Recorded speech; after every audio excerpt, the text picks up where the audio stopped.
Hello and welcome to today's program, Your Questions Answered with Father Gruner. I'm John Veneri.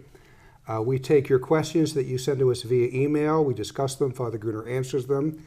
And please keep sending us your questions at questions@thefatimacenter.com.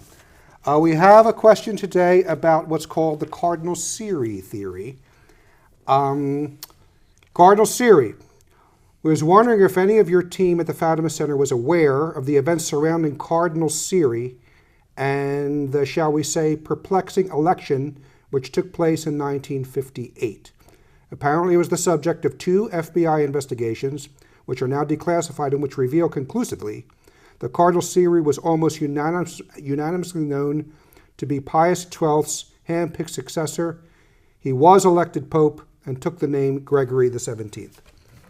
So, the question being, well, I think I know something about this, although I'm not the greatest expert on this. First of all, I'm sure you know, John, that there are people who, because of this election, so Pius XII died, I think it was October the 9th, 1958, and sometime later that month, there was a conclave and an election, and of course there were only 70 cardinals at that time, and Cardinal Siri obviously is one of the cardinals, and there are certainly a lot of people claiming that. I have no reason to, information I have tells me that it could not have happened. So what the story goes that when he was elected, someone broke the rules of the conclave and told somebody who was on the other side of a door or something like that, and word came back that powers that be wouldn't want him to be there, and threats were made against him, and he declined the election after being elected.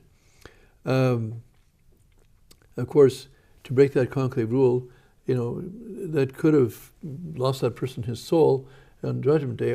God, I guess, knows all these things. I don't know, but but it's possible he was elected. But to be elected, it requires 2 things. Of course, one is to have the 2/3 of the cardinals plus 1 vote for you, legitimately in a conclave. And the second thing is for you to accept the election. Now, apparently, the first part of the conditions were met in as much as he was elected. But it's the second part which makes him the Pope. After being elected, he has to say, I accept. Yes. Okay. It's like the I do in marriage. Yes, that's right. And this is where, so there are people who claim that since Cardinal Siri was elected, and since he was interfered with, therefore he was elected. He was the Pope. Yeah. Yeah. But the fact is that, first of all, I remember meeting one of the leading sedevacantists from France, and I wasn't the only meeting. I was at a meeting of these people. There's about, I would say, 25 or so, 30 of them. There were about 40 of us in this meeting. I was happy to be one of these people. And of course, my position was known, as their position was known, and we were interested, to hear what each other had to say. So it's fair enough. We're all in pursuit of the truth. That's what we're all here about. Well, this gentleman told me the story, not, as I say, not just myself, but he told a number of people the story, that he met Cardinal Siri. I think it would be towards the end of his life. I would say 1989. I might have the year wrong, but sometime around there. And so this man who's been promoting Cardinal Siri as the Pope and having won this election and so forth, asked Cardinal Siri, and he says, by the way, it's a Frenchman, he says, Cardinal Siri spoke French very well. I can imagine. He was a cardinal of Genoa. It's only a couple of hours drive away from the French border. And a lot of cardinals have linguistic abilities, and no doubt Cardinal Siri did. So he says, spoke French very well. So he asks the question of this cardinal in French, Cardinal Siri, were you elected Pope? And so the answer, the description, I'm not a very good actor, but I would try and give you the description. What happened was, so he said, immediately Cardinal Siri put both his hands over his face and put his head down, and he held this position for several minutes. And then he got up and took his hands away. And the Frenchman describes this, in those 2 minutes, he aged 20 years.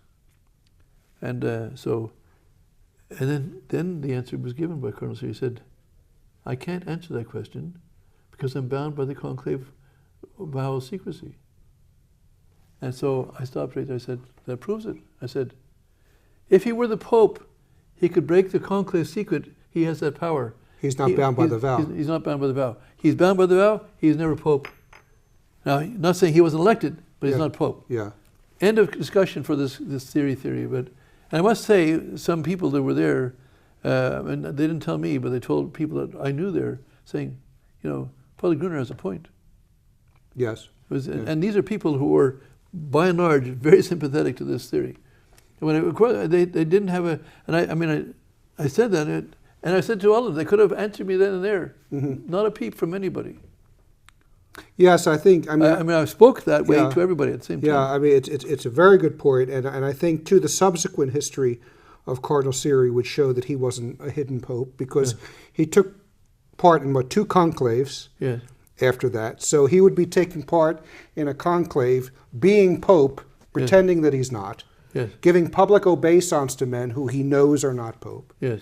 What sort of man was he if he was pope? He didn't like the Second Vatican Council. He said if the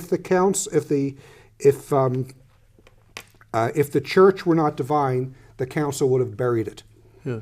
He wasn't fond of what happened to Vatican II, but he still went along with certain aspects of it.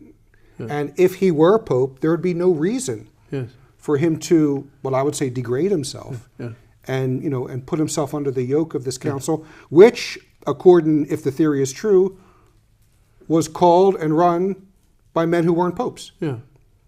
So all of that. So, but it was out of the mouth of what I liked about this was out of the mouth of this person who claimed that Siri was the pope, that I proved to him that he couldn't be pope. Yes. I mean, it wasn't my evidence; it was his evidence. Yes. And yes. that I was, so it's not that we haven't heard of this. Not saying, but this people understand. Some people, I guess, don't have a knowledge of the church's history. It's not the church itself is holy, but there have been some great sinners, and God knows whether some of them have repented. In high places in the church, including popes.